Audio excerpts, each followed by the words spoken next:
My God, can you please stop psychoanalyzing my actions? Tsaka pwede ba, ibang favor na lang yung hingin mo sa akin. Huwag na yung pagsali sa club. Kung ipipilit mo pa rin yung gusto mo, sorry, pero hindi kita mapagbibigyan. Did you hear me? I said no! Yeah, I heard you. But you're leaving me with no other choice. What do you mean?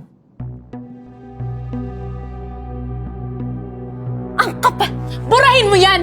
Paano mo nakuha yan? Pumasok ka sa kwarto ko without my permission?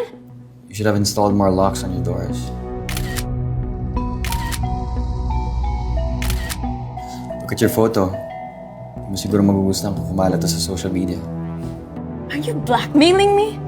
Am I? It doesn't matter to me as long as it does the trick. Okay, sinasabi ko sa'yo, subukan mo lang! Subukan na... Okay,